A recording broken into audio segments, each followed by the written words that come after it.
When you stay with the Ajahns long enough, you get to hear them say contradictory things. And Ajahn Chah had a good analogy for explaining that.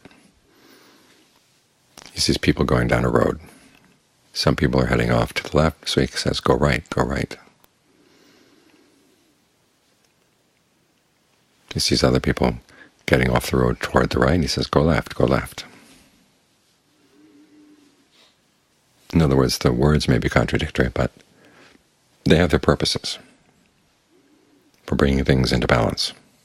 And the question is learning to know when to use them. For example, the Ajahn Fuang, he would say you have to be crazy about the meditation in order to do it well. Finding an opportunity to be with the breath in all activities of the day. Being obsessive about it, actually. But then there are other times you'd say, approach it as a game, something you do for fun. And both teachings are right. If you get obsessed to the point of being grim, okay, you need a little bit of leavening, something to lighten things up.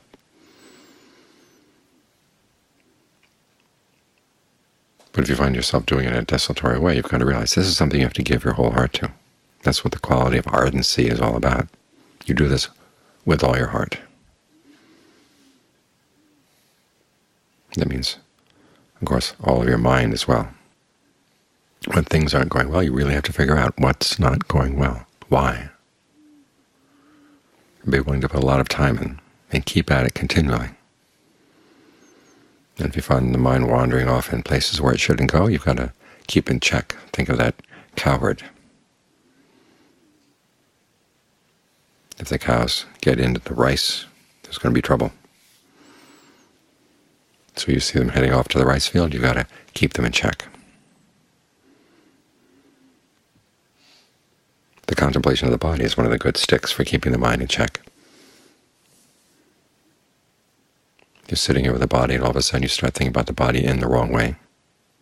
And you have to have practice and remind yourself, well, no matter how beautiful the body is or how attractive or how interesting the narratives you can create around the body that come from lust, what have you got there? And learn how to visualize all the different parts put out on the floor, oozing all of the blood and whatever else would be in them. You'd have to run away. Yet here they're all in the body, sewed up with the skin. The skin itself is not all that pretty. If you took a pile of skin, nobody would want it. And when it's all sewed up together, it's okay. And you can actually start fantasizing about it. So keep reminding yourself what you've actually got in there. Impress those images on your mind.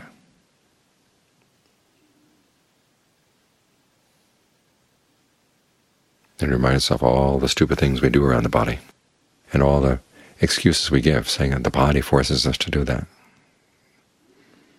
The idea that we need lust in order to be healthy. The body never made that idea up. It's the mind made up the idea. It's not really true. We get ourselves all suppressed, say, but we've learned how to do that at the same time by squeezing off the energies in different parts of the body. And that's what the problem is.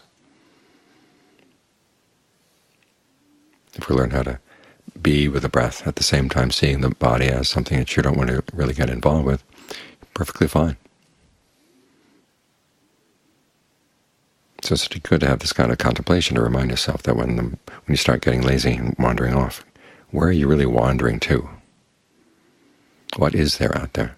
And John Lee prefaces his instructions on breath meditation in his book on frames of reference with lots of contemplations to give rise to a sense of samvega.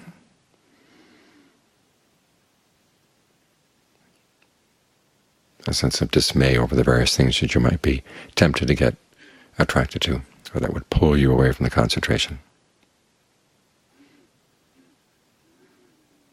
And even though some of these contemplations are not all that pleasant, and that would actually cause some painful contemplations, still they're good for you. And if you really take your well-being seriously, and you want with all your heart to put it into suffering, these are things you've got to do.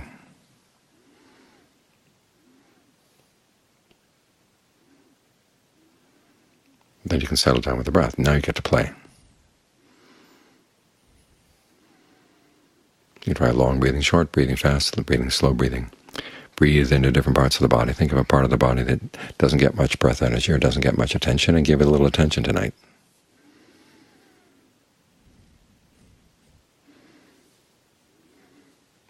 And ask yourself this sensation you have of the body, that where you give it a particular shape.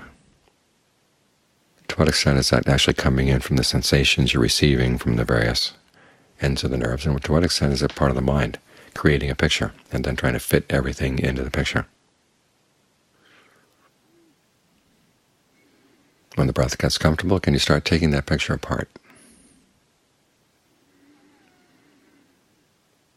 After all, working for the body from within, what they call proprioception. But you notice the mind also has its pictures of the body as it fits into the world outside, and that more has to do with your visual imagination. And you can play with that. Imagine different ways of relating to the body. Sometimes you have a sensation, and part of the mind says, well, that's a sensation in your chest. Particularly if it's a tightness, you might say, try switching it around. Imagine that that's actually coming from something in your back. How would that change the way you relate to that sensation of tightness?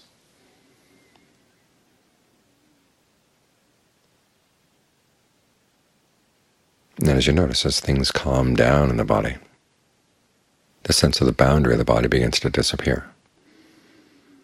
In other words, there still may be that image in the mind, but your sense of the body as you feel it from within is getting more and more calm, and the fact that you would have a sense of the body ending at a particular point comes from the movement of the energy. When the energy gets still, then things begin to dissolve into a mist. You can play with that idea for a while, play with that perception. A lot of the playing is not so much with the breath itself as it is with the perceptions around the breath. You will learn how to see that a lot of your perceptions are very arbitrary. They serve uses in some contexts, but not necessarily in others, and you can learn how to put them down when they're not serving a good purpose.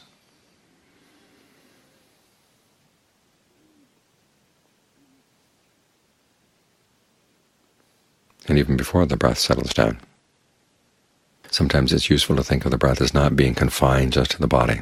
In other words, the body of breath energy is not just in the nerves or just inside the skin.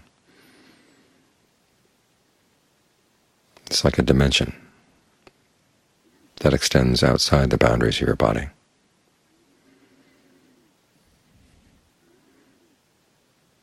So it can nourish the body from all directions.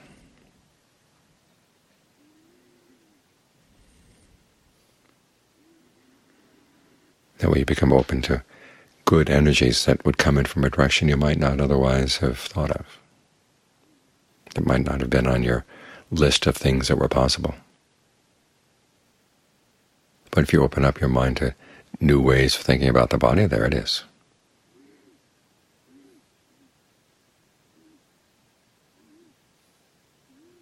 So try to combine these qualities of being ardent in the practice, putting your whole heart into it, and having a sense of play.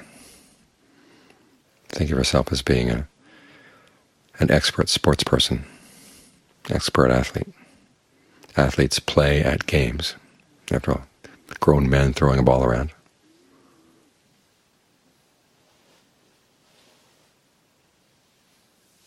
Grown women throwing a ball around. It's stuff for kids, really. But there's something about the games that they find intriguing, challenging. And they want to do it really well. So they're having fun at the same time that they're very serious about it.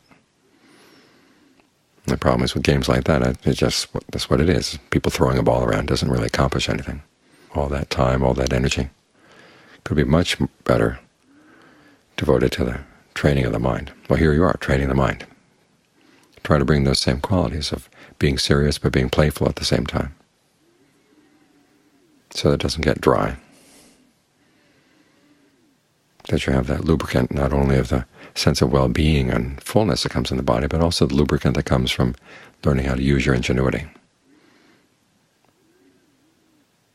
When I first came into the States, people commented that the John Lee's teachings were not at all like the teachings you get, say, the different Vipassana techniques.